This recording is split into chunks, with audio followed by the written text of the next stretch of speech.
You can start, Rakesh. Okay. Um, Let me, I'm Rakesh Mohan, President of the Center for Social and Economic Progress, formerly Brookings India.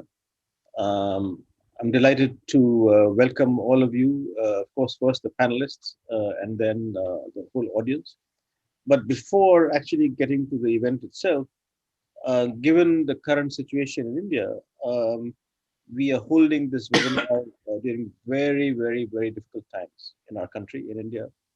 Um, it's uh, it's almost like a ongoing disaster for so many of us. Many family members, friends, colleagues are suffering from the pandemic at present. So first, let me just thank everyone in the audience who's joined in these circumstances.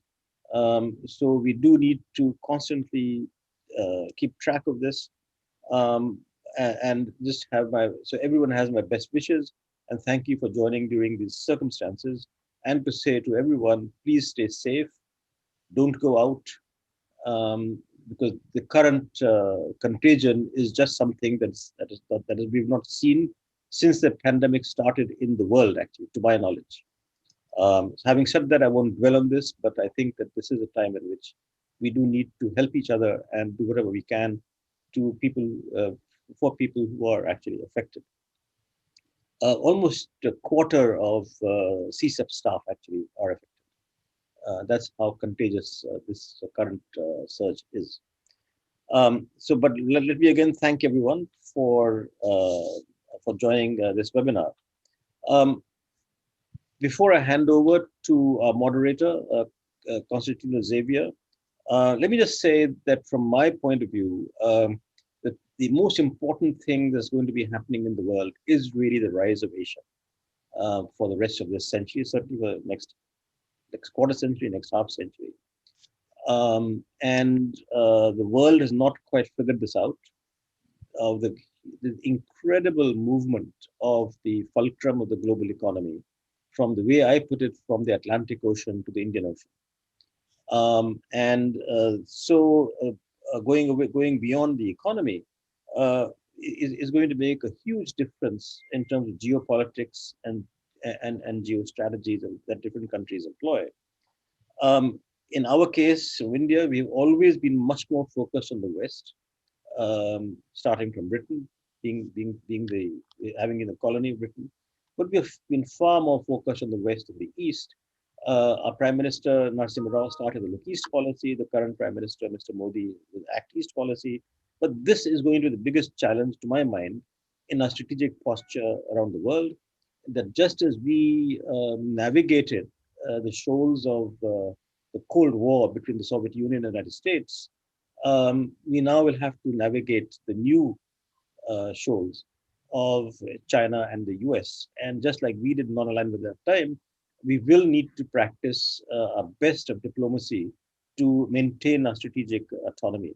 I don't won't say, therefore, we are absolutely delighted that our distinguished fellow, Professor Shivshankar Menon, or Ambassador Shivshankar Menon, has just in the, he must have heard what I was thinking, so he penned this book, India and Asia, um, in India and Asian geopolitics, past, present. I hope that he'll write another book on the future. So we're absolutely delighted that this book has just come out, and therefore we're able to have this webinar. Um, we are also very grateful to have our discussants, who Constantino Xavier will, our moderator will introduce, Mr. Kosiken, who's based in Singapore, and Stephen Smith, currently based in Perth. So we are very grateful to you for joining us in this from as far as Singapore and Perth. Let me just now introduce Constantino Xavier. He is our fellow in the fellow in foreign policy at and security studies at CSEP. He is a non-resident fellow at the Brookings Institution also, and he leads our Sambandh initiative on regional connectivity as a current main plank in our foreign policy work, which we are planning to expand towards much more towards Asia. He is currently himself writing a book on how democratic values have influenced India's foreign policy, with case studies on Nepal, Sri Lanka, and Myanmar. He has been publishing widely. He received research awards from the United States Fulbright Program, Indian Council of Cultural Relations, and holds a PhD in South Asian studies from the Johns Hopkins University. Tino, it's all yours. I guess you'll have to now revise your book on democracy in Myanmar. Or write a new one, of course. Tino, all yours. That's constantly in revision. There's enough crisis in the neighborhood to keep India busy. Thank you, Dr. Mohan, for the kind introduction and the opening remarks. My name is Constantino Xavier. I'm a fellow here at CSEP. It's my great pleasure to host you all today here.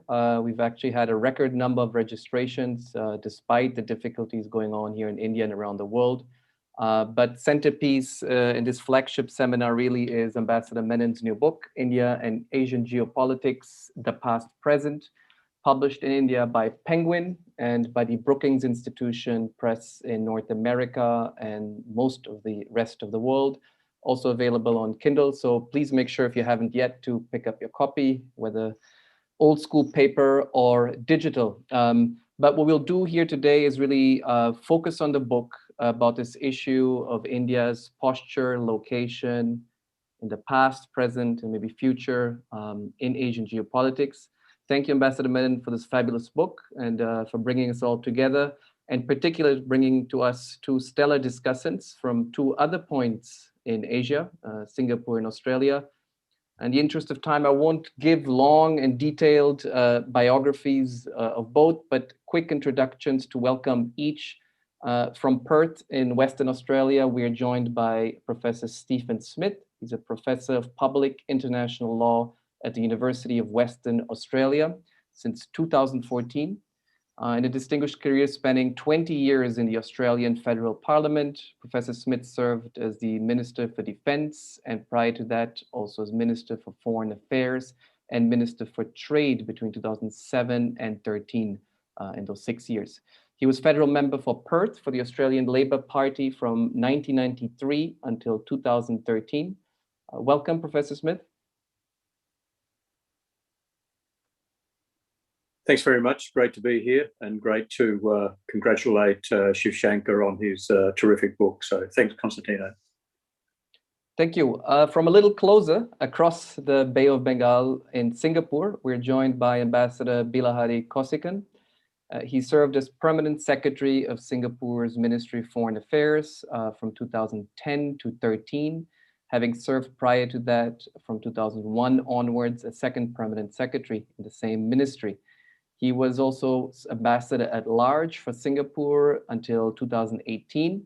Ambassador Kosiken is currently the chairman of the Middle East Institute at the National University of Singapore. Among his earlier diplomatic appointments are Deputy Secretary for Southeast Asia, Permanent Representative of Singapore to the United Nations in New York, and Ambassador to the Russian Federation. Welcome, Ambassador Kosiken. Thanks, Constantino, for that introduction. Happy to be here. Thank you. And finally, right here from Delhi, we're joined by Ambassador Shivshankar Menon, who we're lucky to have, as Dr. Mohan mentioned, as distinguished fellow at our institution.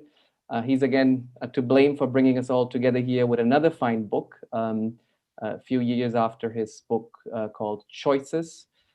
He was previously National Security Advisor to the Prime Minister of India and also Foreign Secretary of India between 2006 and 2014.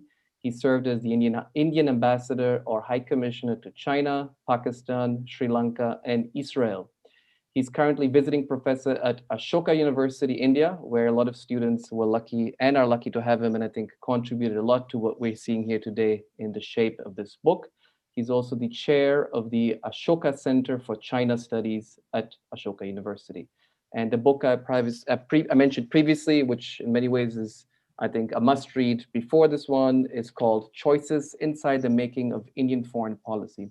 Welcome, Ambassador Menon. Thank you. Thank you for arranging this and for the very kind words you've already said about the book and me. So we have around 75 minutes left for this discussion to discuss 400 pages of India and Asia, of geopolitics. And quickly, here's how we plan to proceed. We'll begin with Ambassador Menon to give us a few glimpses of the main themes in his book. We'll then proceed to Professor Smith and Ambassador Kosiken to give us their thoughts and reactions and comments on the book for another 10 minutes each.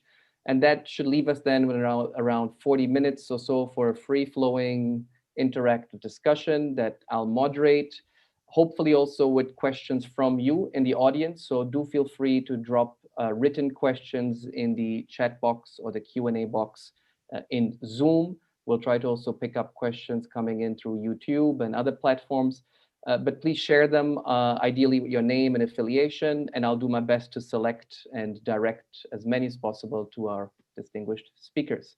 Ambassador Menon, over to you. Thank you, Tino. I suppose the first thing I should explain is why did I write this book?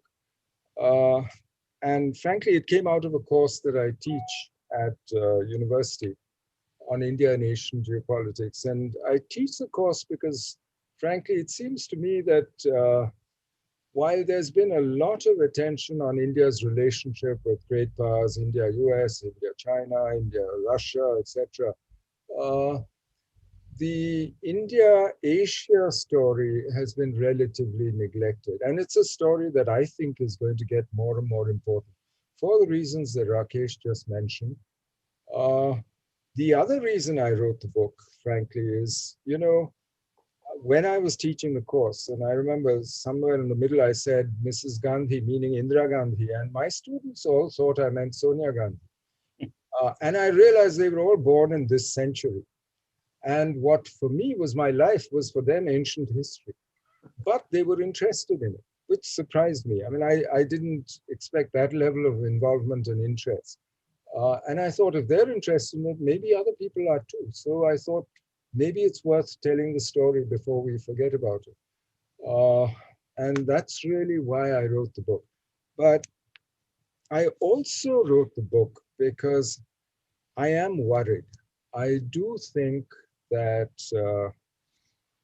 for several reasons, and partly it's a reaction to the effects of globalization, partly it's accelerated by COVID, by the pandemic, that we, India, have been sort of turning inwards in the last few years, whether it's walking out of the RCEP, whether it's raising tariffs for 4 years running. But more than that, there's a sort of closing of the mind. And that worries me because for me, looking at our past, we have done best the more connected and the more engaged we are with the rest of the world. I mean, the most advanced, stable, prosperous parts of India have been those which were most connected to the world, mostly through the Indian Ocean, and it's basically maritime India, where traditionally at least, where industry and the economy flourished, society was relatively stable. And it seems to me that if we ignore that, if we turn in on ourselves, frankly, we are actually making it harder for us to transform India into the kind of country that we would like. So that's another reason really for writing this book. In the process of writing it, of course, I had to deal with, which is the biggest phenomenon that's faced us for the last 20 years at least, is the rise of China and the transformation of Asia and the shift of the center of gravity of the world economy and of geopolitics to this region, to our area and our part of the world, which means since the main fault line now is the geopolitical fault line is between the US and China, this really means that Asia is where it's going to be played out. The subcontinent now becomes important because it's right next to this fault line. It's one of the arenas where this is being played out, unlike the Cold War, when frankly the subcontinent was a sideshow and the main geopolitical fault line was in Europe between the Soviet Union and the US. Today the roles have been reversed. And there is much greater contention, much greater uncertainty in our immediate neighborhood. Asian geopolitics have got much more dangerous, frankly. If you look at the last 30 years, you've seen an arms race in Asia, which is unprecedented in history. And we now have the means, thanks to economic success and growth, we have the means to actually indulge in this. Today, there's an unbroken belt of weapons of mass destruction from the Mediterranean to the Pacific, from Israel to North Korea. And technology has actually collapsed space, made boundaries irrelevant. And at the same time, maybe in reaction to globalization, but also for domestic local reasons, we've seen the rise of new authoritarians to power. And this makes life much harder for us all, because frankly, since they rely on a form of hyper-nationalism for their legitimacy, they find it much harder to negotiate, to do the give and take, the compromises that are necessary for diplomacy, for peaceful resolution to disputes. And this is why you look around us, whether it's from the Senkaku Diaoyu Islands in the East China Sea, to Taiwan, to South China Sea, to our boundary, our LAC with China last year, for instance, wherever you look, hotspots, flashpoints are hot again, and disputes look much harder to resolve. And you have pushback to the rise of China, not just from the established powers, from the US clearly as the single superpower in the world, but also from others who are concerned. So for me, we are therefore entering on a dangerous decade. So the book itself, therefore, is divided in two. I mean, there's the past, which is more a contemporary history of independent India in Asia and Asian geopolitics and how we reacted to it. And the second part describes where we are today and where we might be going. Even though I don't think the future is clear, I don't think the future is going to be a straight line extrapolation from the present. It never has been, and I don't see how it could be in the future. But COVID has actually made me even more convinced that we need to actually discuss these issues among ourselves, because it seems to have accelerated these various trends which had already gathered speed before 2020. And I make, since I can never resist pontificating, I also make a few suggestions for what India's tasks are if we want to cope with the future. But the basic message of the book is that we need to be engaged, we need to go out and work with the world. Maybe talk less and do more is how I would summarize it. I don't want to sound pessimistic here, because you know the old saying, pessimists are always right, but the optimists ultimately win. And I am optimistic that if we can actually apply our minds and argue this out, as we always do as Indians, we love arguing. Once we do that, I do think that we can find a way forward which will transform India and create the India where every Indian, he, she, everybody can realize their full potential in security and prosperity. I'll stop there, and maybe I'd like to hear what the others thought of the book. Thank you, Ambassador Menon. Without delay, I'll pass on the word to Professor Smith. Well, thank you very much, Constantino. I'll start where Rakesh started, which is to just express my deep sorrow at the terrible circumstances that you're facing in Delhi and India generally. Australia has made a modest contribution to medical assistance, and we hope that this is of assistance to you. But all of Australia has been deeply moved by the terrible difficulties you're going through. All of India's friends in Australia are watching intently and gravely concerned. So we understand the difficulty you're going through, and we hope that our friendship, people to people and government to government, can in some small way help you through this crisis. Constantino, firstly, I want to congratulate Shivshankar on this book. It follows on from his Choices book, which is, as you say, is also a required read. For me, a marvelous thing about a book is that it teaches you things that you don't know in areas where you haven't spent much time. But the quality of a good book is a book which teaches you things in areas that you thought were your core business, that were your core areas of study. And to me, the book does that. I first became interested in India when I was finishing off my arts degree at the University of Western Australia. I'd done my law degree and I wanted to finish off my arts degree, and I majored in ancient history and South Asian history. And so I became very interested in India, particularly the independence movement in the aftermath of independence. So to me, I was reminded of all of the things that I had forgotten, plus educated on a few more, with the first two chapters of the book in chapter 1, The Past, called The Stage at Inheritance and then Independence. So the long view of India in the subcontinent, the Raj, and then independence and the challenge of independence. And one of the poignant aspects of that to me was Shivshankar reprising extracts from the Tryst with Destiny speech from Nehru on Independence Day.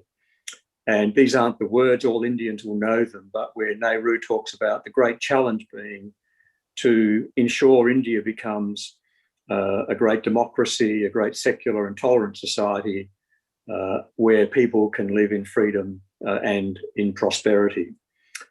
And when you go to the end of the book, after Shivshankar has gone through a range of chapters on the past, but also the present and challenges for the future, he ends on a very similar theme, which is, let's not worry too much about how India should play a role in external affairs and whether we should be a great power or whether we should be this or that.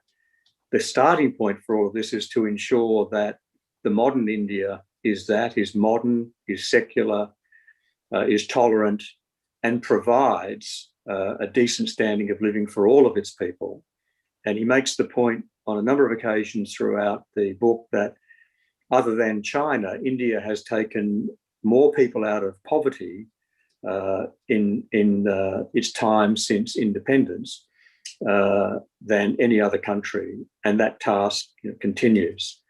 So I think there's a very clear-sighted view from Shivshankar that in the first instance, if we're a country of 1.4 billion people, the first thing we have to do is to ensure that we get the trappings right of our own society, that we get the trappings right of India, and we make sure that we're a robust democracy, a free society where people have opportunity and the chance of a decent livelihood. And I think that's a very important starting point and salutary lesson. So to me, whilst from a geostrategic perspective, from the sorts of things that we might be interested in today, there's lots of challenges and information and detail and views in chapter 2, the second part of the book. There's really a very good historical but also domestic aspiration basis for his book. In terms of things that I either didn't know or am not very familiar with, Shivshankar's central thesis, India, once it gets its domestic settings right, has to engage with the world, and most importantly, has to engage with Asia. Now, if you come from Australia or Western Australia, so I'm in Perth, I'm on the Indian Ocean, we regard ourselves as being Perth's Indian Ocean capital. We're closer to India than any other part of Australia. We sit on the Indian Ocean rim, we're closer to Indonesia than any other part of Australia.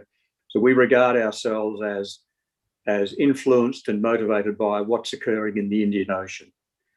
And earlier than most Australians, we saw the potential optimistically for the rise of India as a great economy, the rise of Indonesia, and to change the geostrategic arrangements that had previously applied. For a brief nanosecond, the United States as a geostrategic and geoeconomic hegemonic power, then the rise of China. But we saw very early this century the rise of India as a great economy, the rise of Indonesia as a global influence, dragging economic and strategic security and military power, south and west, into the heart of Asia. And so our focus from Western Australia and Australia has always been, how do we engage with Asia, with South Asia, with Southeast Asia, and with North or Northeast Asia. One of the enlightening parts of the books for me was that Australia has, of course, been on the receiving end of the Indian look east policy and then the act east policy. But we've never stopped to look, as Shivshankar does in his book, to also understand that there is an Asia which is west of India, that India has to look east, but it also has to look west. And so these are areas of strategic and economic and geopolitical influence, which Australia is not as familiar with as we are with South or Southeast or Northeast Asia. But for India, they play a very important role, and see India having to strike out relationships with a range of countries that Australia has little or next to no contact with. So I think it's always important to try and put yourself in a position of another person or another country, because often what you see is from where you sit. And so to me, that's a very important illustration in the book, that to India, Asia also requires India to look west, and therefore requires Australia to look further west than it has to date, which is beyond India. Secondly, as an island country and island continent, Shivshankar makes the point that India, being in a subcontinent, has different challenges and causes, again, India to see things differently. It has the vast expanse of the Indian Ocean, which of course is an open ocean. And Shivshankar makes the point on numerous occasions that no one navy, no one country can control the Indian Ocean. It's not a closed lake. It's not a sea dominated by one particular nation. But also it has a subcontinent to deal with. And in the modern era, has a land border with China, this century's rising power. So for India, issues are not just maritime, they are land and geographically based. And other countries, including Australia, from time to time need to take stock and understand that whilst Australia, for example, might have a view about China as a result of being a trading partner of China and having maritime interests, India has geographic and land-based interests as a consequence of a shared border. And whilst the 1960 border dispute with China had very significant ramifications in very many respects, and Shivshankar makes this point in the book, the more recent border dispute between China and India has had a profound impact on the way in which India potentially sees China and its relationship with China. I think the first lesson in the book is how does India see itself, but then what does India see? And we need to look a bit further west, but secondly, understand that the subcontinent brings with it more than just maritime, it brings land and geography. The central thesis with which I absolutely agree is the considerations in Shivshankar's book lead him to the conclusion that India must engage. And this has been the basis of my view since I was a student. The first speech I made as Australia's foreign minister back in 2007 was that Australia had to look west and engage with India, because India, in my view, is a great power on the rise. Largely driven by its economic potential and economic projections, but also because of the trappings in which it has: secular, a democracy, and a country that historically has been interested in its region. So Indian engagement in Asia, broadly expressed, is essential, and we can but only encourage India in that respect. The last 2 or 3 chapters of the book deal with a rising China and India's relationship with China and the world's relationship with China. And what we've seen in recent years, and the India-China border dispute is but one example. Hong Kong is another, Xinjiang and Uyghurs is another, economic coercion efforts against Australia is another. So we're now dealing with a fundamentally changed China, a much more assertive and aggressive China, which puts the primacy of the Communist Party of China at the fore. And so until we saw such a change in China, the world was not quite as complicated as it seems to be today. The United States had been a force of peace and security and prosperity in our region, the Asia Pacific, or the Indo-Pacific as Australia now calls it, since the end of World War II. The Cold War between the Soviet Union and the United States had some economic impact in India's part of the world, but no economic impact in Australia's part of the world, because unlike the relationship with China, the Soviet Union had next to no economic relationship with any external country. The complication with China, and I don't refer to the relationship between China and the United States as a Cold War, but a small c, small w Cold War with economic characteristics, because there are nearly 200 countries whose largest trading partner is China. So how do we grapple with a rising great power who's changed its attitude in the last 3 or 4 years? How do we balance that? How do we deal with that? And these are the challenges that Shivshankar puts forward in his book. He correctly identifies, in my view, that the world we're moving into is what I describe as a multipolar world, that there's going to be more than one influence, more than the United States, more than India, more than China.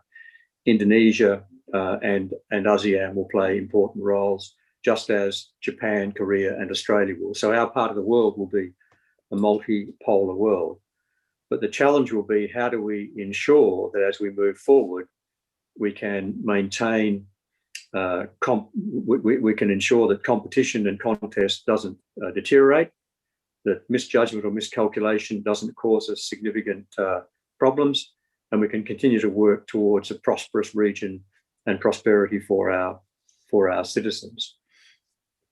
I think a very important point made in Shivshankar's book, when he talks about India's engagement with Asia, is that he shines a spotlight on the absolute essential need for there to be engagement with Southeast Asia, with ASEAN, and in an Australian articulation about the absolute essential need for engagement with Indonesia and ASEAN.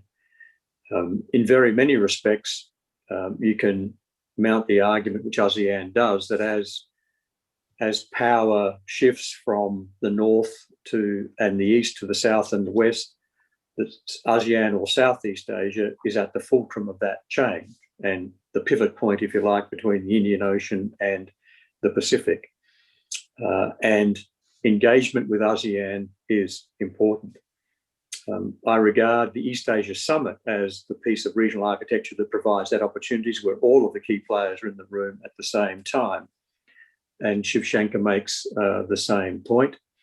And also, and this may well be a subject of conversation, makes the point that the Quad isn't and can't be the only piece of architecture that people rely upon to either identify what the issues or problems are or to address solutions. To me, for an Australian who's interested in Asia, Shivshankar's contribution is a very substantial one. It's certainly a book which all foreign policy practitioners should read. And it's a book which very many of us should reread particular chapters, because there are lots of nuances in it and lots of identification of challenges, but also identification of solution. So Shivshankar, congratulations on the output. It's a terrific contribution. And given the challenging times we're going through, it should be required reading for not just senior practitioners in India's Ministry of External Affairs, but for all of the Indo-Pacific's foreign policy practitioners. Thank you. Thank you, Professor Smith. I think you've set a pretty crowded stage with a lot of concepts and issues we will certainly come back to. So thanks for that. But without further ado, Ambassador Kosiken, over to you.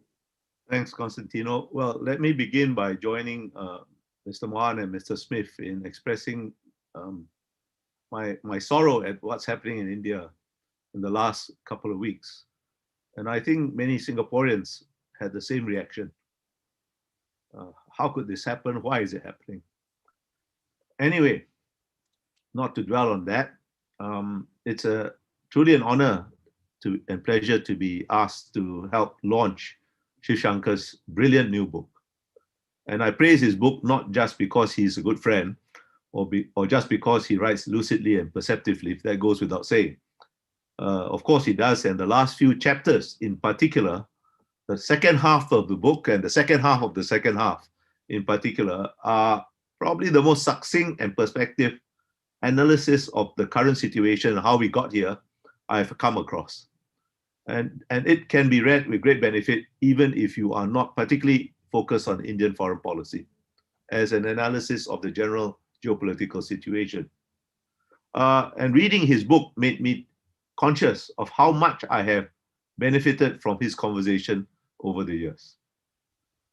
Well, reading the book and seeing India in the way he presents it, seeing India in the context of broad geopolitical trends, also helped me crystallize something that has been swirling around in my head in a rather incoherent manner for some time.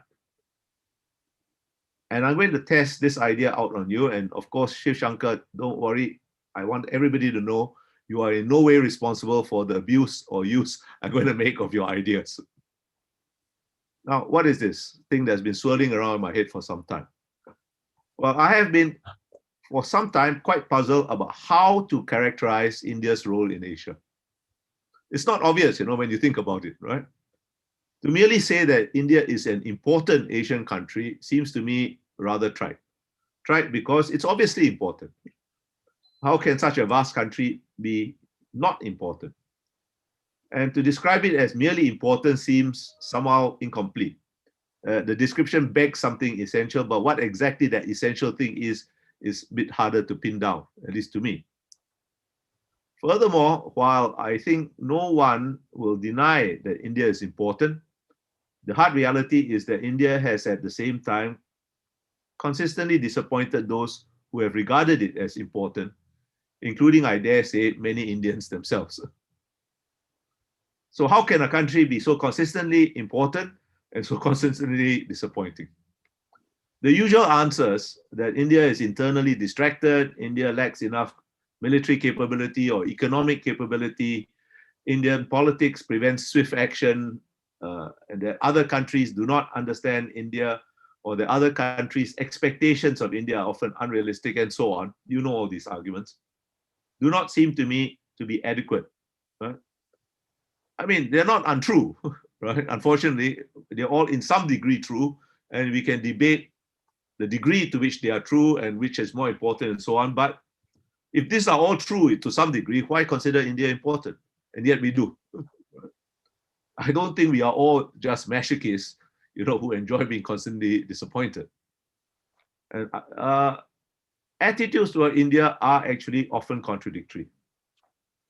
Attitudes of many things are often contradictory, but India more so, and particularly in Southeast Asia. The Institute of Southeast Asian Studies, which some of you may know, ISIS for short, in Singapore, has since 2019 published annual surveys of the attitudes of ASEAN elites.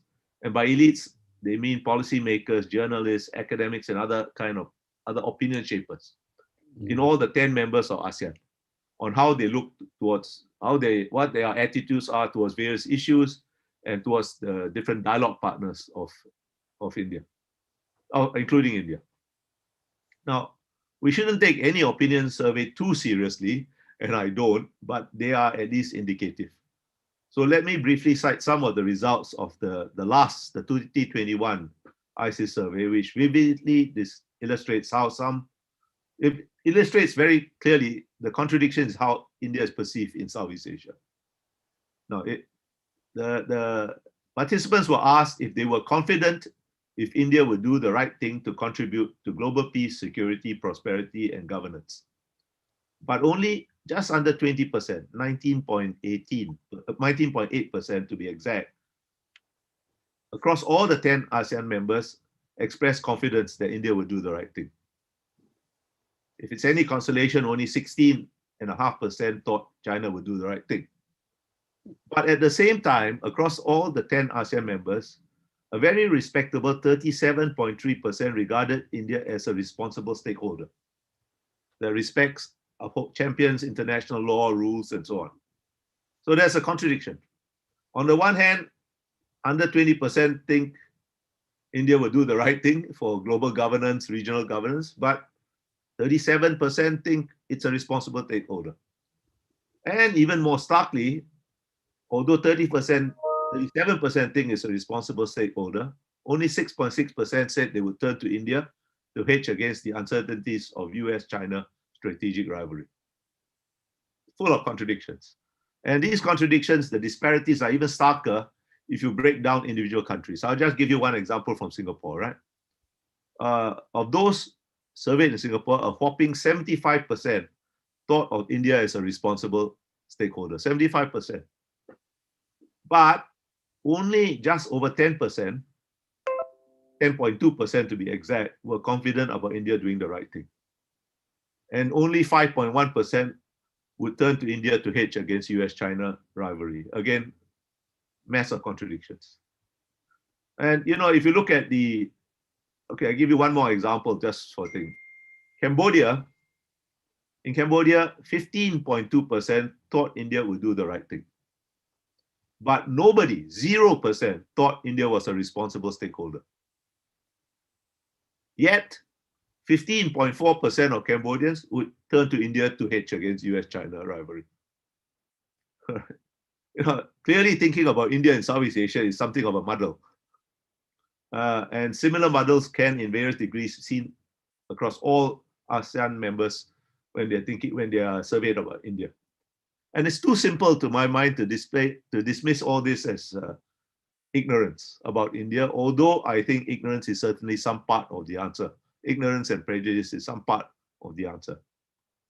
But the thing that came to my mind, the answer that came to my mind, or at least an answer that came to my mind, somewhere midway through reading Shivshankar's book, it came to me because the book is very successful in what Shivshankar defined as one of his aims, and which I quote him, to see India as part of historical shifts in India and world geopolitics, putting India in context. And it occurred to me, and I said, Shiv, you're not to be blamed for this thing that comes to my mind. India exemplifies what might possibly be called existential geopolitics. I'm not referring to existentialism as the kind of philosophical concept associated with Jean-Paul Sartre and his like, although there's perhaps a tad of that in India's self-image, or at least the image some Indians have of India.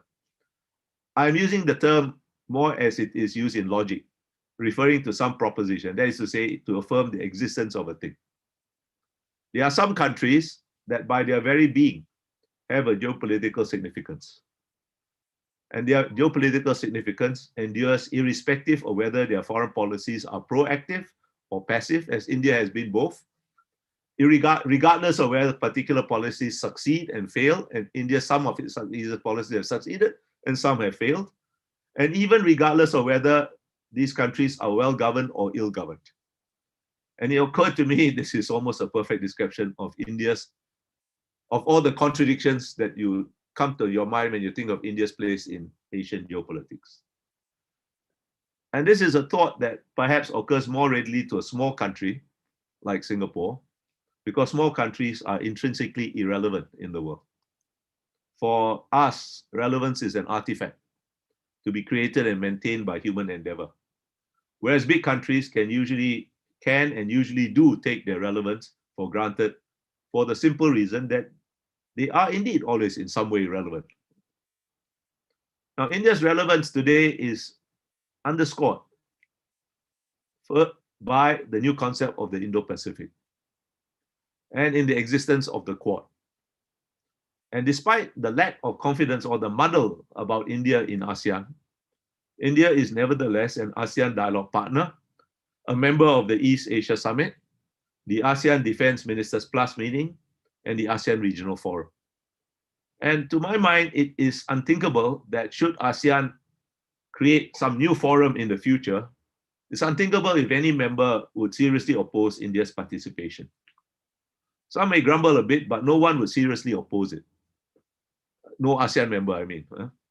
And this was not the case in the early 90s. It was not the case in 1995 when India became a full dialogue partner, or the following year when India joined the RAF. I was there and I can testify to that. There were some serious objections from some ASEAN members.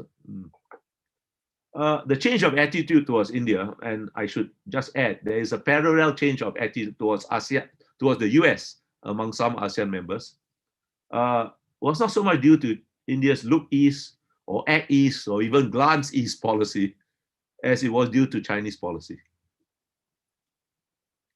India's existential geopolitical status will certainly be enhanced by another of the trends that Shivshankar pointed out in his book.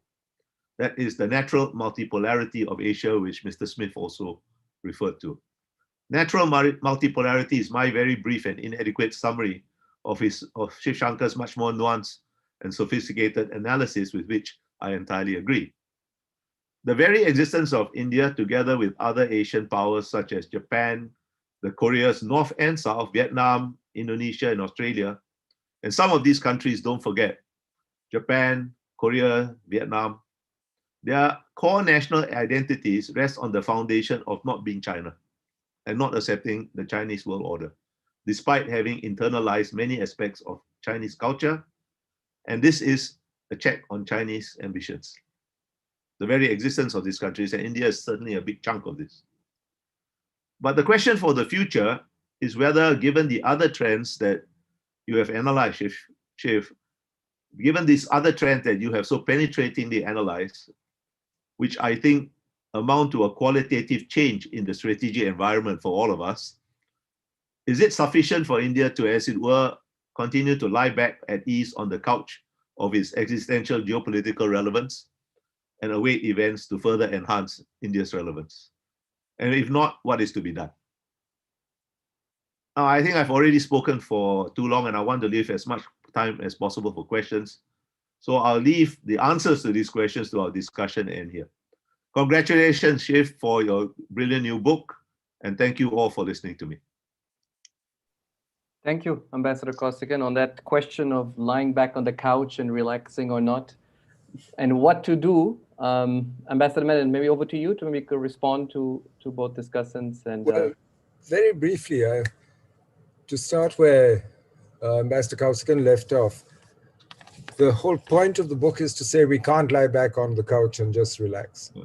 We might have done so in the past, and frankly, if you look at the history of our economic engagement with Southeast Asia and Asian integration, we missed several buses from Kishi in 1956 onwards, and certainly that first wave of industrialization and of building global supply chains in the 80s, late 70s, early 80s.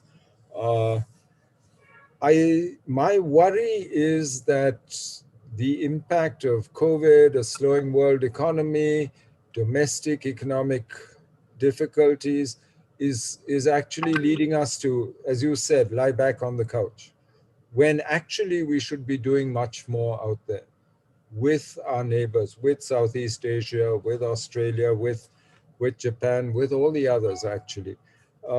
Because I try, I'm a bit nervous of using the word multipolar, because multipolar has a certain very restrictive sense, at least in IR theory and so on. But Asia does have several poles all operating at the same time. But it's between orders, as I see it today. there's a lack of institutions, there's a lack of actually even consultation on the Asian situation, on things that really matter, like maritime security, like the arms race that we see around us. And for me, we can't just lie back and relax about this. There is a new economic architecture that's in the process of being built. That is, and I think RCEP and so on is a sign of that, the CPTPP. And India is the only major economy which is not part of any of the regional trading blocs. And I find this quite surprising, frankly. I also think it's dangerous from an Indian point of view in the longer term. So and that's really why I thought this book is worth putting out there, at least to start a discussion of these issues, firstly in India, but also so that our friends can participate in this discussion, because it's not as though all wisdom on this is in any one place.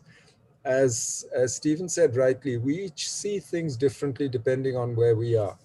But once we start appreciating how other people see issues, the same issues, I think we have a much better hope of actually coming out with a good outcome at the end of it, than if we just insisted on our own point of view and what we see. And that's really what I hope the book will do. What I found a bit frightening, though, was that the three of us agree so much. Well, we've known each other quite a long time, right? But that worries me, because I don't want groupthink to take over here, but maybe the question and answers will solve that.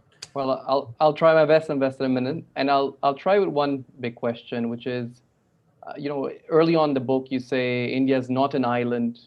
It's an interdependent part of Asia. It's been always most successful when connected to Asia. You describe an Asia today that is physically tied together by infrastructure, trade, investment. And I was just thinking about this and saying, is India really part of Asia? Is India really connected to Asia? Can you be connected to Asia without being part of RCEP? Can you be part of Asia if your trade volume with Southeast Asia and the ASEAN countries is what? Not even reaching 100 billion after 10 years of an FTA, and China is trading, what, 700 billion with ASEAN? So just the fundamental question, is India really an Asian country? Maybe geopolitically, but geoeconomically? My answer to that is institutionally, no. And that's part of the weakness. But in practice, if you look at it, what happens in Asia affects us every which way. Our energy security depends on West Asia. 38% of our foreign trade goes through the South China Sea. So what happens in the South China Sea affects you. This 100 billion that you talk of, it might look small compared to what China does, but look at how important it is to India. Look at how critical it is for India itself. Almost half our GDP is today the external sector. And there is no way that either our security or our prosperity is not linked to what happens in Asia today. And it's more linked today than it was 30 years ago, than it was 70 years ago, when we had a very complicated inheritance, by the way. But luckily, we've put that behind us. And when you look at it today, we have the potential to actually get much more involved in these issues. Now, these things are going to keep affecting you. Your choice is, do you want to have a say in how they are shaped going forward? Do you want to be at the table when new norms are negotiated? Do you want to be part of the conversation? Or do you just want to be an object of other people's policies? And that's my point here. When I say go out and engage, yes, institutionalization is very weak. Not just with Asia, even within the subcontinent, institutionalization is weak. So go out and do something about it. So that's why I think it's time to be activist rather than to lie back on the couch, as Bilahari puts it so well. I'll try again. On the issue of what you describe rightly, you shy away, I think, in most of your book from multipolarity, but you speak about an Asia that used to have, and I quote, parallel multiverses. So parallel sort of autonomous orders, regional orders, trading and exchanging people, goods, and ideas, but at the same time disconnected in terms of security and internal order. So sort of a two level Asia, one in which you're trading goods and ideas, but at the same time, you're not doing security and internal order issues. And you sort of suggest this was a good order. Is that really possible today? I mean, you're talking about 5G, telecommunications, trade, and security aspects of that. That's my point, that might have been the historical pattern. So when people say we're reverting to our historical type, I think they're wrong, actually. We can't go back. Globalization, technology has actually made it impossible. Missile ranges, for one thing, have made this one battle space. You mentioned other technologies, communication technologies. Borders today are increasingly porous. Boundaries are increasingly porous, whether we like it or not. And ideas, all that will keep flowing. But today we are a part of each other's political and security calculus. I mean, you have the world's largest boundary dispute with China. You can't say you're not part of each other's calculus anymore. You can't go back to pre-1950 when China wasn't in Tibet. So for me, therefore, that's the big change. And that's what globalization has, in a sense, done to you. But I don't think we have quite absorbed that. So we're not going back to multiverses.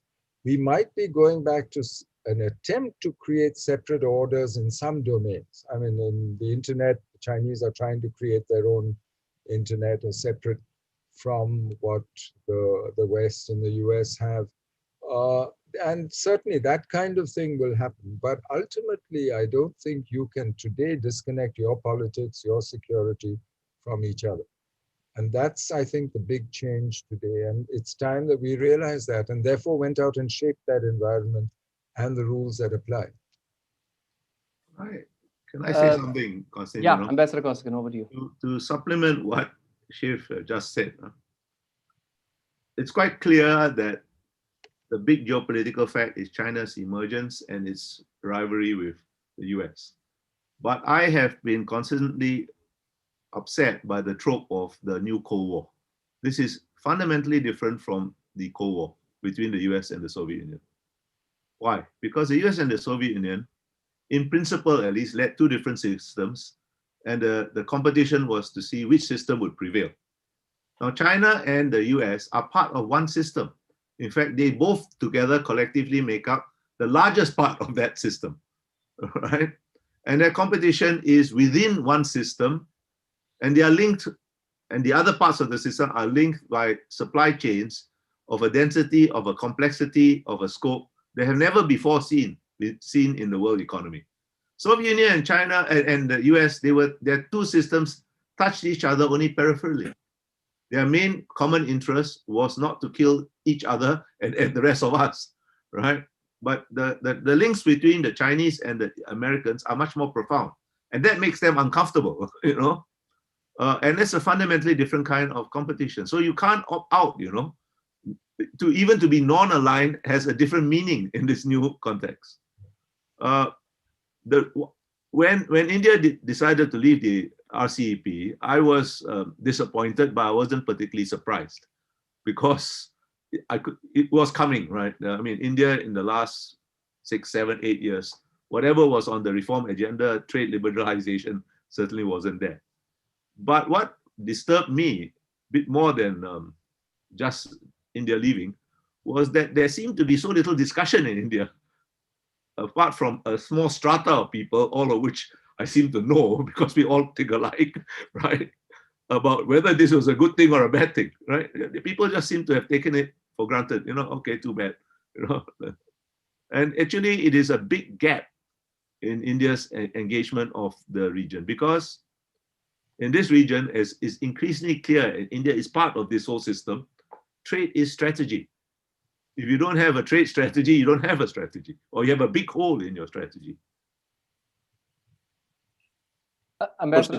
Yeah, Professor Smith. Yeah, if the ambassador's finished, just a couple of remarks. Firstly, when India recently had a drop in its GDP as a result, firstly, of moving to the GST and then constraints on the cash economy, one of the things I asked economic analysts was, do you see this as having any long-term impact on India's trajectory to be the second or third largest economy by 2040 to 2050. And everyone I spoke to whose expertise is in that area said, no, this is just a little clip. It's not going to have any adverse impact on where India ends up. And I've asked the same question over the last 12 months. Any adverse consequence that we see for India's economy as a result of COVID, will this affect any of our long-term trajectories? And the answer is the same, is that India is on an inexorable rise to be the second or third largest economy. First point. Second point, it's got a better age demographic than China. And age demography these days gives you a considerable advantage. And so not only is it incumbent upon India to engage in the way in which Shivshankar has argued in his book, it's absolutely essential for the rest of us. Indeed, Australia changed its description of our part of the world to the Indo-Pacific to reflect what we saw was the economic rise of, in particular, India, but also Indonesia, which on those same projections will be the fourth largest economy by the time we get to 2050. And that fundamentally shifts the geo-economic and geostrategic equilibrium. Now, you can have all of the reservations in the world you like. Countries fail, countries don't reach their potential, etc. But that's the best analysis that we have. And so to come to your question originally to Shivshankar, is India a part of Asia? Answer, of course it is, absolutely. Both of us in different guises have put the British behind us. In your case, the Raj, in our case, our colonial masters. That doesn't mean that we don't have a very good relationship with them, on the contrary. And by the way, the UK, Britain, just like everyone else these days, actually has an Indo-Pacific strategy, because they actually recognise the way in which rising economies, not just China, but India in particular, are changing the way in which we need to view the world. So not only a part of Asia, but a fundamentally important part of Asia. And it's essential for the rest of it that India is not on the couch, but active and engaged. Secondly, on the institutional points, it is in a sense of perversity that the United States is not in the TPP, India is not in APEC, and India is not in ASEAN. So Australia's policy for some time has been, we need to get India into APEC. We've argued to the Biden administration that they've got to find a way to get back into the TPP. And I'm in a minority of one here in Australia, Shivshankar, and I regard India's failure to be in ASEP as ultimately not a change of heart or change of mind from India or a mistake from India. I actually regard it as a failure of ASEAN and Australian diplomacy. That when we saw that turn, we weren't agile enough to say, we're not going to let you do that. We're not going to sign up. We're going to find a pathway for India to be in RCEP. And so, as I say, I'm in a minority of one here. But however we do it, we need to get India into RCEP, the United States into the TPP, India into APEC, and have that, as Shivshankar puts it, that institutional engagement, which reflects the reality that India's economy unambiguously puts it right heart and centre. In terms of India's relationship with China,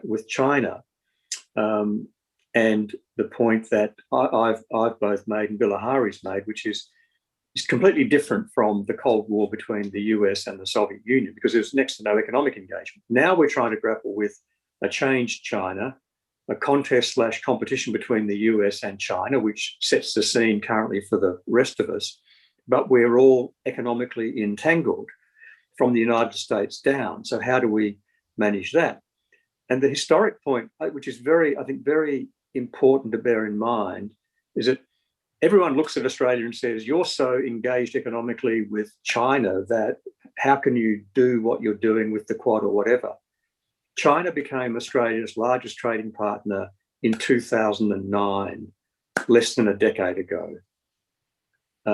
And the depth of our Japanese economic relationship is massively underappreciated. So, and the point Shivshankar made tonight makes in his book, India did not share a border and had no security relationship at all with China until the 1950 when China took over Tibet and India for the first time shared a border with India shared for the first time a border with China, which changed the complexion of a relationship which had gone on for centuries, which was about trade and people-to-people exchanges. But when you share a border, that changed into a qualitatively different potential relationship. And China's most recent change in the last half dozen years has really crystallized that. And in my view, is one of the reasons why India is now being much more forward-leaning on the Quad, much more forward-leaning on the notion of the Indo-Pacific. Now, the notion of the Indo-Pacific is used by different people to achieve different objectives. But from Australia's perspective, one of the reasons we adopted the notion of the Indo-Pacific was to cause us to say we have to do more with India strategically and economically, and we need to do more with Indonesia strategically and economically. So the fact that Shivshankar writes his book essentially saying India also needs to do more with Indonesia, with ASEAN, with Japan, with Australia, etc., we're all singing from the same song sheet with slightly different nuances. And so it would be anywhere from devastating to perilous for the rest of us if India was to remain on the couch. But I interpret what India is doing as different from that. It's more forward-leaning. It might be forward-leaning in some ways in which not everyone in India agrees with. That would be no surprise, but at least it's forward-leaning, and that will only grow. Thank you, Professor Smith. I'm going to push a bit because I think we need more than a forward-leaning India on the couch, right? And I think Ambassador Kosiken's quotes from the survey that we see year after year in the ASEAN surveys about India as a geoeconomic actor, about a country that can shape the geoeconomic order in Asia, which is the only strategic order. It's not one about military and security issues. That India is disappointing on that. But Ambassador Menon, Shrabani Roy Chaudhary asks us, she says, India continues to puzzle. We negotiate RCEP for years and then we drop out of it. So we worse than staying on the couch, we indicate and come out and negotiate, and then when push comes to shove, we're back on the couch, and disappointing many other countries that rely on a stronger economically integrated India with Southeast Asia, with East Asia, with Australia. We've had years and years of FTA discussions and nothing progressing. On ASEAN, we're now revising FTAs that had been signed 10 years ago.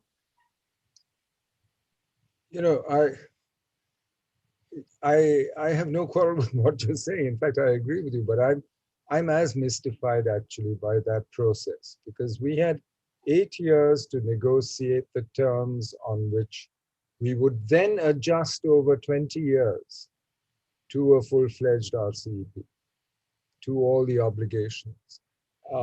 So for me, the worrying part was that by walking away, we were in effect saying that we don't even expect to be competitive for 20 years. And we actually accept that.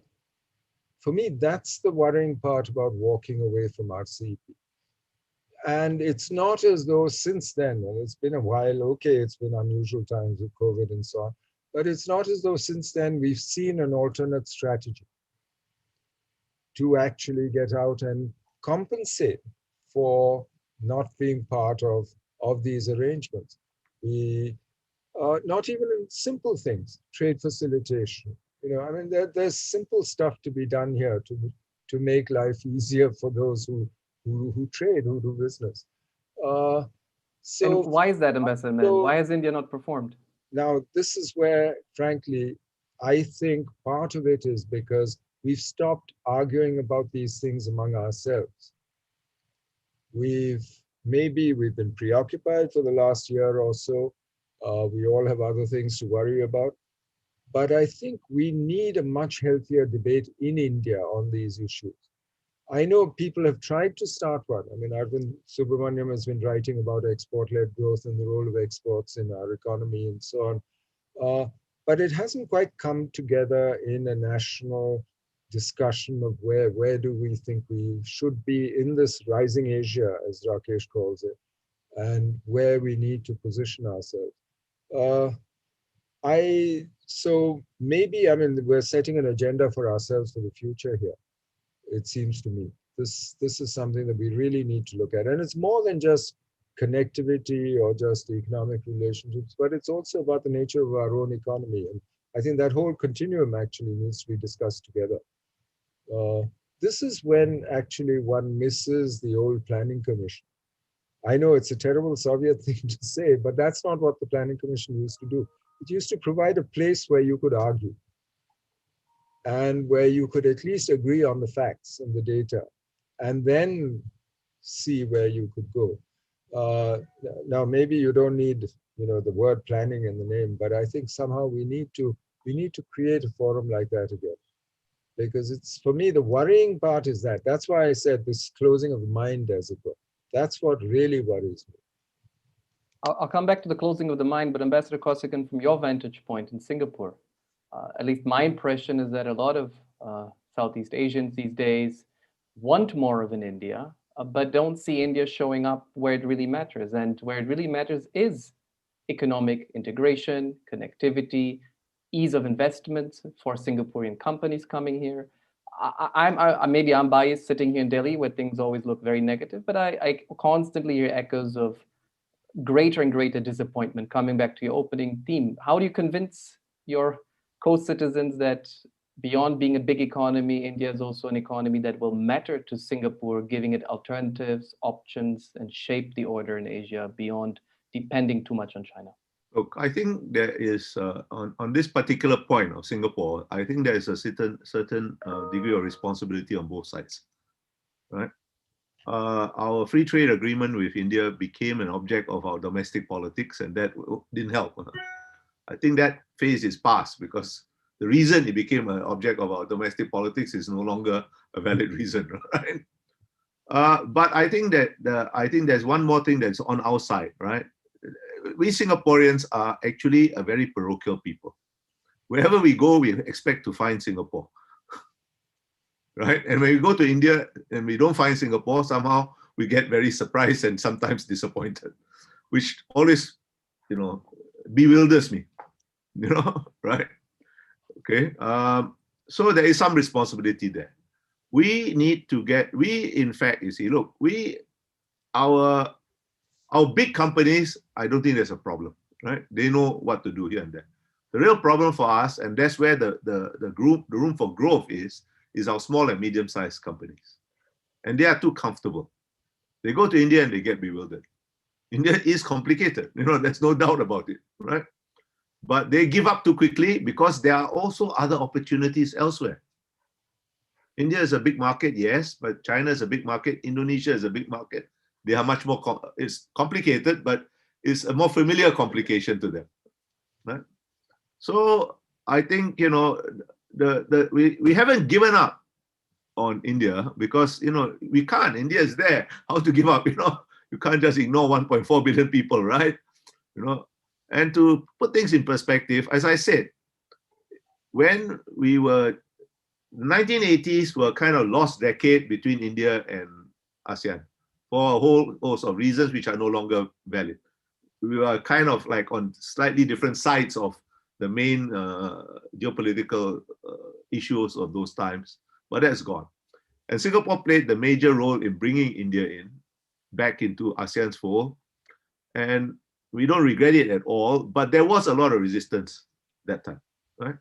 But when we decided to have India in, say, the EAS, right, which is, I think, as Mr. Smith said, is the most important forum of all the ASEAN forums, there was no discussion. There was more debate about whether to bring US and Russia in for a variety of reasons, which we need not get into now.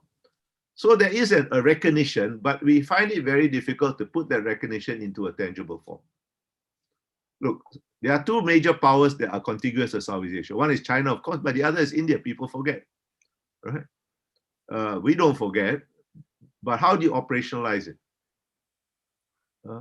There are things that India is planning to do that can be very important. The East-West highway that you are planning across Myanmar, across Thailand, that can be a game changer because all the axes now are north and south, right? And you need something as for geopolitical as well as commercial and other reasons to balance it. Which is being built for 17 years, Ambassador Kosiken. It's been still not discussed ready. for many of those 17 years, but finally I think something is beginning to happen. No, there are good reasons for that, because it goes through parts of India that are very complicated, where there are, insurgencies and, it's not that you just decided to delay. I understand that, right? But my point is that the things have changed. The things that Shiv has described in his book, the pace of change is accelerating. And these changes of quantity become changes of quality. So there needs to be a new approach, not just from India, from us too, from us too. For a variety of reasons, I don't think my own country is adapting fast enough to some of these changes. But it's not about Singapore, it's about India, right? So I think Southeast Asia would welcome India. And it's not you're doing nothing, you are revitalizing your old relationship with Vietnam, right? And I think that's quite important. You are sending occasional patrols, at least, into the South China Sea. You have the Malabar sort of exercises. And every other year, I think, you go through Southeast Asia to the Western Pacific and exercise there. These are important things. They're not very dramatic things, but they're important. But the missing piece is still the economic piece, the trade piece. That's a very important missing piece. Constantino, very quick. Yeah, I'll come to you, Professor Menon, just and you can address whatever you wish, but one question I think you'd be particularly qualified to address is, to what extent the quadrilateral has been productive or counterproductive to, complete the task Ambassador Menon really calls us to do here, which is managing the rise of China. Has it instigated even greater security anxiety in China and therefore locked us into a security dilemma? And therefore we should just get rid of the Americans, which are the source of all troubles in Asia, and Australia, which is playing a junior partner. I mean, all those narratives I'm sure you're very familiar with. Or is the Quad the beginning of that complex multiverse architecture that is going to manage China and bring China to greater reason? Well, the reason we've seen the second and more productive incarnation of the Quad is because China's changed, and as a consequence, Japan's, India's, and Australia's attitude to China has changed.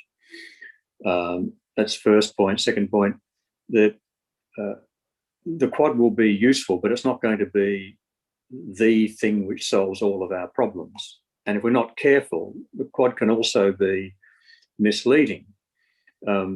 If it was a quintuplet and included Indonesia, then it might be much more reflective of the world as we know it, the region as we know it, and be much better placed to be seeking to manage or balance China's activities. So the Quad is driven by a strategic and security response to a changed China. And just to follow up on the economic point from Bilahari, we've got to make sure in the case of India, as it applies to Australia and others, that now the economic engagement catches up. When I was minister, it was very difficult to persuade Australian industry to try their hand in India. It was also difficult to get Indian commerce and industry to be interested in Australia. And there was not much of a strategic or security dialogue either, because we were then dealing with the China we described as the responsible stakeholder or operating on the basis of the Deng Xiaoping consensus. That's all changed. What we now need to do is to make sure that the India-Australia relationship is not just a strategic and security one, but economic. Now, we just need to be careful about the cargo cult mentality, which can come from saying we've got to have a free trade agreement between India and China. Our good friend Peter Varghese did an extensive economic study on the Indian economy for the benefit of Australian industry, and our good friend Anil Wadhwa did the reciprocal. And so we've got two roadmaps for Australian and Indian industry about the things that are complementary about our economies. And I've been disappointed in the way in which the Australian government has not done more to enjoin Australian industry to take up those opportunities which Peter and Anil have articulated. And so it can take forever to sign up on a free trade agreement, but it actually doesn't take much to try and jointly implement at government and industry level a pathway and a roadmap that is formed or there on the basis of two extensive studies into the complementarity of the Australian and the Indian economy. So the Quad is not going to be the magic solution to how the rest of the world deals with China. You can't contain a country of 1.4 billion people, whether that's China or India. You've got to work out how do you manage efforts by such a country, i.e. China, to try and have everything on its own terms without engaging in a sensible conversation and dialogue with partners. Thank you, Professor. I'm actually glad the discussion got biased into the economic direction, because this is really one of the research agendas at CSEP. I think Dr. Mohan will be glad to see this enter the Asian orientation. But and I hear your call, Ambassador Menon, on sort of that research agenda shaping up. But we have another 10 minutes before coming, Dr. Mohan, to close us down, maybe 10, 12 minutes. And I'd ask you each to be quite brief, to bring in a lot of good rapid fire questions here from our participants, all very good questions, I think, and let's try to cover as much ground as possible. Ambassador Menon, coming back to you on the closing of the mind, Suzanne Kammerling from Leiden University, who works with the EU, also asked, what is this closing of the mind? What is driving it, and how's it affecting India's foreign policy? I think it's driven by domestic politics. And it's also driven by the fact that the external environment is much harsher than it was before. That there aren't easy gains to be had, no low-hanging fruit. And therefore, it's much easier to turn inwards. And it's not only India. I mean, you see this everywhere. You see the Chinese speaking of self-reliance, of a dual circulation economy. You see the US also saying how their priority is their own middle class, and then the rest of the world, and how that affects them. So I think you see this turning inward actually happening everywhere, which makes international cooperation, of course, the multilateral system is as good as dead. But more than that, it makes international cooperation and the handling of the crises that we have much more difficult. Two questions coming in from two speakers, from Nicola Reindorp, I think based in Europe, and Ambassador Menon, this is, I think, mostly for you, also from I think someone at Jana Nukube at Crisis Action, both asking about the role of democracy, human rights, and India's sort of some normative power, in particular, how this is shaping or not India's response to the Myanmar crisis. Is the closing of the mind also translating into a more illiberal India in its foreign policy? Is all this talk about norms, liberal values, shared values with the Americans, Europeans, and other democracies just talk, or is there something more to it? And can we expect India to play a more important role, in particular in Myanmar? I think as a general proposition, I think we had a much clearer idea in the 50s, 60s when we participated very actively in drafting the human rights conventions and so on. We had a much clearer idea of the kind of rule-based international order and the application of universal norms in the political, social, economic space internationally than we do today. In a sense, and that I think is part of the problem of how we conceptualize Indian foreign policy today. In the case of Myanmar itself, we've seen that shift towards a much more realist policy over time. But what it has meant is that today, if you look at what ASEAN is saying, what India is saying, those of us who are next to Myanmar, who actually live with the day-to-day consequences of what's happening there, are saying much the same thing. Yes, democracy is our goal. But in the process, we don't want to create, in the process of seeking democracy, we think there are more immediate issues that we need to solve today, and we don't want to see the collapse of Myanmar as a result. This is a country with multiple ethnic insurgencies, which has been fractured over time, where there are internal fractures, which frankly, none of us outside is ever going to solve. This is something the Myanmaris have to solve for themselves. What we can do is to hold the ring, encourage them, and try and see that the consequences of this, both for Myanmar and for us, are limited. So I don't think there's a contradiction in the Myanmar case right now between our norms and our adherence to democracy and so on, and what we are trying to do in practice. Because I see both these as necessary. That unless you can address the issues in Myanmar, the fractures and so on, and ASEAN is really best placed to do this. The last time around, it was Indonesia's example that really did the trick. But unless you can address those, to talk of democracy, it might make you feel good to apply sanctions and grandstand, and that looks good maybe at home in some countries, but it's not going to produce the outcome that you really want on the ground. Bilahari will have more to say about this, though. We'll come to him in a second. Two more quick questions for you, Ambassador Menon, since you have brought us here with your book. One is from Arushi Gupta. She asks, to what extent, something that resonates with your book, actually. I think in some parts of your book, you mentioned that India may have become too close to the US over the last few years. In some ways, yes, that there is a risk, or there are voices, and there's a risk of relying too much on the US, and therefore instigating more reaction from China, though you also explained that the strategic contention between US and China would have expected China to become more reasonable tactically with India, and it didn't, right? But I wouldn't ever say that we should worry about what we do with the US and it's how the Chinese feel about it. I don't see why we would hand the Chinese a veto on what we do with the US, or hand the US a veto on what we do with China. So I hope that book doesn't give that impression, because that certainly is not my intent. Got it. So Arushi Gupta asks, to what extent can India, or should India be concerned about becoming a proxy ground in the US-China contention and competition? They'll try, but come on. I mean, you're talking about India here. Let's be serious. We're not some minor client state that's going to be dragged around by other people's contention. Unless you allow it to happen.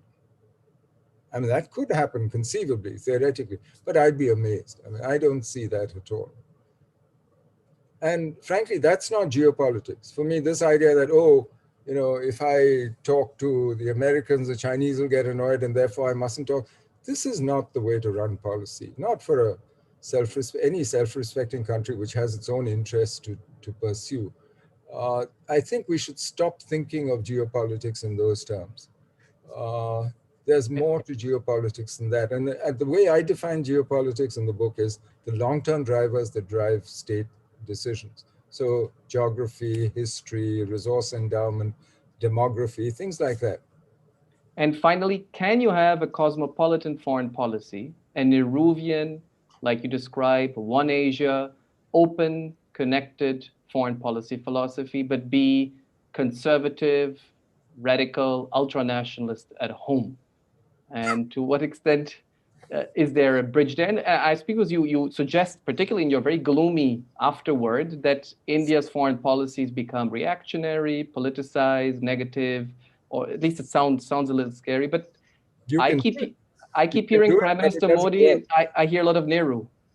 I mean, Vishwaguru may be a native concept for... You can try to do what you said, claim to be an open Asia, etc., build an area of peace, while you're restrictive and authoritative at home. You can try and do it, but it doesn't work. And you see the results today in our relationships with our immediate neighbors and the troubles that we're having with them, because they see the contradiction and they respond to it. So you can do it theoretically, yes, you could try it. But I think every time it's been tried, it's failed. Thank you, Ambassador Menon. Ambassador Kosiken, Myanmar in particular, I think one specific question for you, and what could India do more to support the incipient ASEAN way shaping up over the last few days to solve the crisis in India's neighborhood? Look, the hard fact is there is not very much anybody can do at this stage to influence the Tatmadaw. Right? Many things that some countries are advocating that ASEAN do or India do or somebody else do are more meant to make themselves feel good about themselves than do any good. What India can do for us now, I mean, we had a summit last weekend. I'm not saying it's a perfect summit, but the outcome was not a bad one in terms of a start of a process. And I emphasize that, a start of a process, a very long and fraught process. What India, who understands Myanmar better than most other countries because you are a neighbor, and Japan and Australia can do, is to help explain to those that are further away, have less immediate stakes, that for the need for some patience, bitter though it may be, the need to take small steps, the need to take incremental steps, the need to be around so that when at some point the Tatmadaw feels secure enough to climb out of the position it is in, we are the ladder there for them to climb down. That's all you can do right now. I think you must understand that there are some international situations. Mr. Smith will know this, Shivshankar will know this, Mr. Mohan will know this. There are some international situations where not very much can be done. You have to wait until the time is right, bitter though that may be. So India can play an important role in explaining this harsh reality to countries that are further away. Your take on the Quad, Ambassador Kosiken, is it creating options for Southeast Asian states and being welcome, or is it increasing their anxiety of getting involved in this Sino-American competition and sort of forcing them to take choices and hard choices and hard options and align themselves? I don't think they're not going to make choices. I mean, Southeast Asia, diplomacy has always been naturally polygamous, never monogamous, right? We're not going to cut off any option just to make somebody else happy, all right?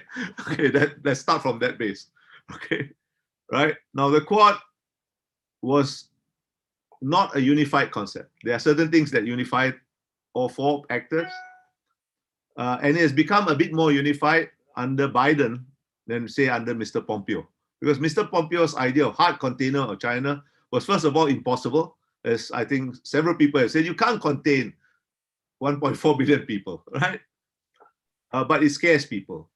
Now it is a much more moderate. It even scared the closest ally the US had in this region, which is Japan, because Japan knows it's impossible. Now the Quad is taking shape in a much more acceptable form. The Quad Summit talked about economics, talks about health, vaccines, and that is reassuring, I think. The Quad is not a static thing, you know, it will evolve, and it will not evolve in any teleological manner. It will ebb and flow as in response to different currents of international relations. But it's there, it is a new reality. Once upon a time, not so long ago, by the way, Mr. Wang Yi, the Chinese foreign minister, dismissed the Quad as froth on the ocean waves. Not so long ago, Chinese are anxiously inquiring in Seoul what South Korea's intentions about the Quad are. Are you going to join or not? So things move. I'm not always saying it's going to move one direction. It's there, it's a new factor. It's not a make or break factor, but it's a new important factor. Which is, I think, what Mr. Smith said in somewhat different words. One issue that comes up in Ambassador Menon's book repeatedly is that ASEAN really benefited from Chinese and American support from the 60s onwards. It sort of managed to grow in that bubble, but that's coming now, that bubble is bursting, right? So to what extent can you still speak about ASEAN centrality these days, which comes up in the Quad, and many people dismiss as just a cynic sort of principled approach, saying ASEAN centrality, but not really empowering ASEAN? Look, let's be very frank. ASEAN centrality means different things to different people. It means different things at different times. And the fact of the matter, while ASEAN is the geographical pivot between the Indian and Pacific Oceans, the strategic weight has never been in Southeast Asia. It's been Northeast Asia and in the northern part, I mean, in India, right? At the two ends of Southeast Asia. That's the reality. Why is ASEAN central? ASEAN is central because it is useful enough to major powers but not so strong that it can stymie their most vital interests. Right? So it is useful. I said in my opening remarks, small countries, and even the biggest ASEAN country is small by comparison to US, China, India, right? Small countries cannot take relevance for granted. They have to create relevance. And having created it, they have to maintain it. And that's one of the functions of ASEAN. Professor Smith, over to you for your sort of final remarks. Well, very quickly, because I know we're over time. Firstly, the improvement in India-United States relations over the last decade and a half is an unambiguously good thing, good for the United States and good for India. So process which from the US perspective started with George Bush Jr. I think everyone who wants to see stability and prosperity in our part of the world is very pleased at the ongoing growth in that relationship. So that's an unambiguously good thing. Firstly. Secondly, India, as Ambassador Menon said, is a self-respecting country, and it'll make decisions which it regards as being in its economic and national security interests, and is not going to not make a decision on the basis that either China or the US will be annoyed or upset. And that's also a very good thing. In terms of Myanmar, I think my two colleagues have got it right, which is this is a difficult circumstance. Our natural human instinct is to cry from the rooftops about what has occurred, but in the end, to try and come to a resolution which might be acceptable. ASEAN, as Ambassador Menon said, has to hold the ring with India's assistance, given that India shares a border with Myanmar and knows Myanmar well. So they're Constantino, my final remarks. If I may stay with one last question with you, Professor Smith, to benefit from your vantage point in Perth. I was reading your speech, I think in 2008 in the Australian Parliament, I think when you were hosting External Affairs Minister Pranab Mukherjee, and you were actually saying it is imperative on Australia to sort of reach out to India and work more with India.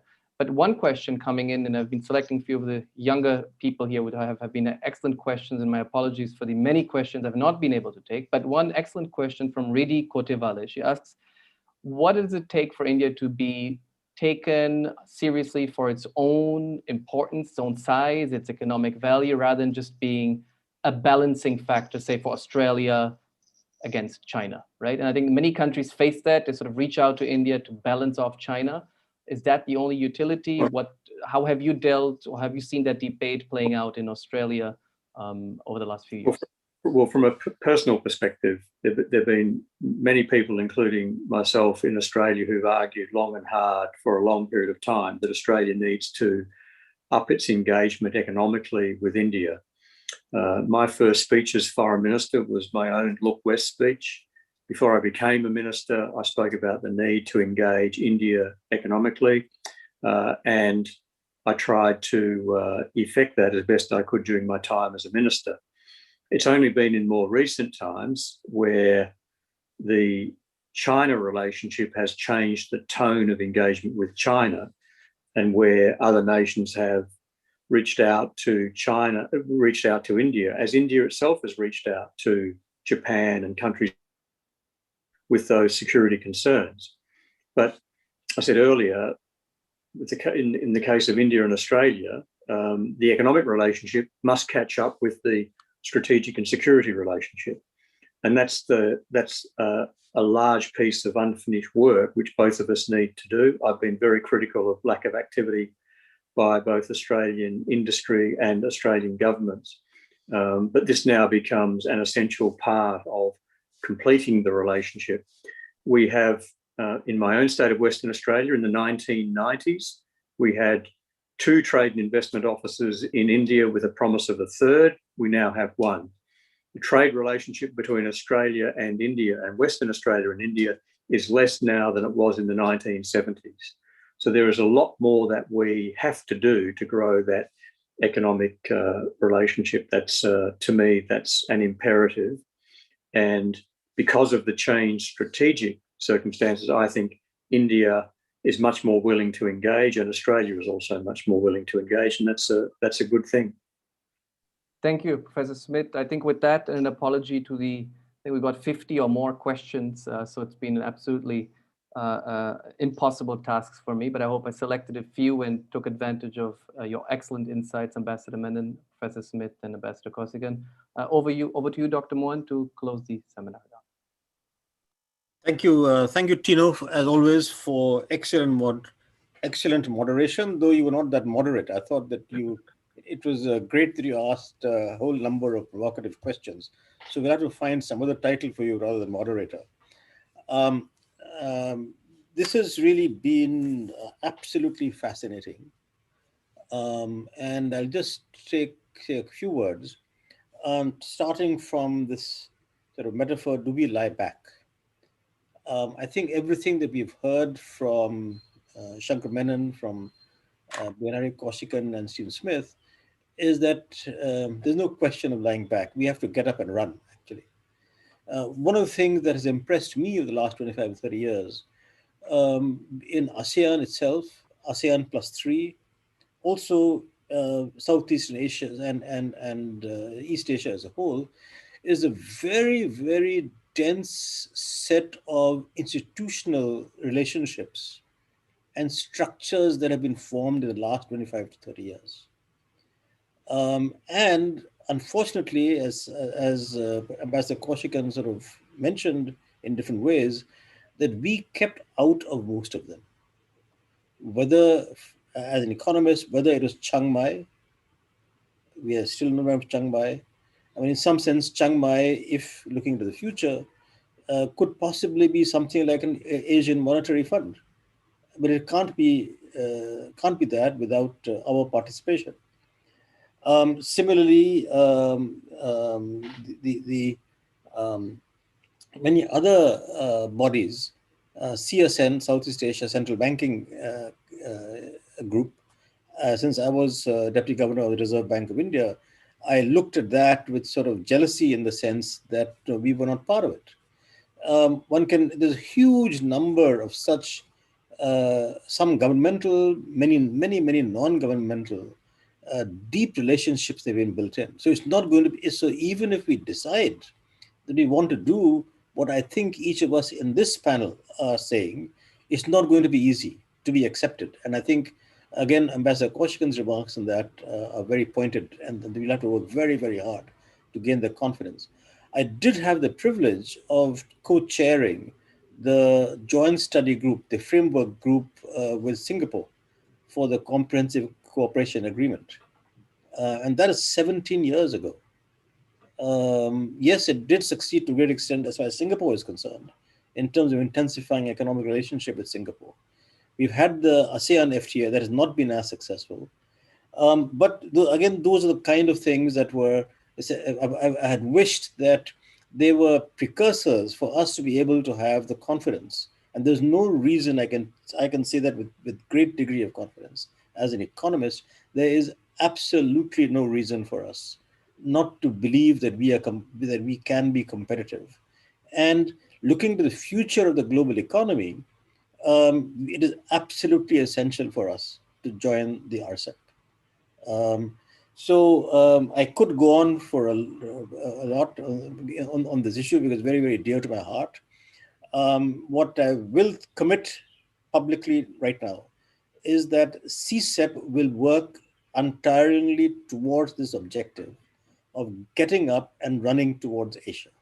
And for this, now that Shankar Menon has written this book, I know his mind, so he'll have to run with me. He's younger than me, so he'll, of course, run faster than me.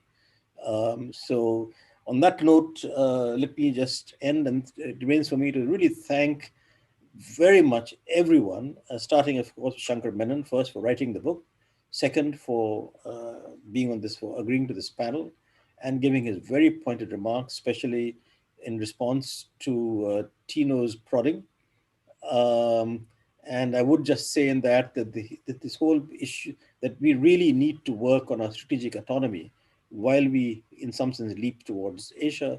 Mr. Kosiken, Ambassador Kosiken, really, thank you very much again for your very candid remarks. And that's always what is very, very appreciated. Ambassador Smith, thank you so much for joining us from Perth. And very, very wise remarks, if I may say so. I was a gracious guest of your country in 1998. Unfortunately, that visit was marred by Australia's response to the nuclear action that we took at that time. But nonetheless, I think Australia has been a warm friend to India, and I hope that, given your remarks, that will continue. And finally, thank you again, Tino, and thank you to all the audience who has been with this meeting. Thank you.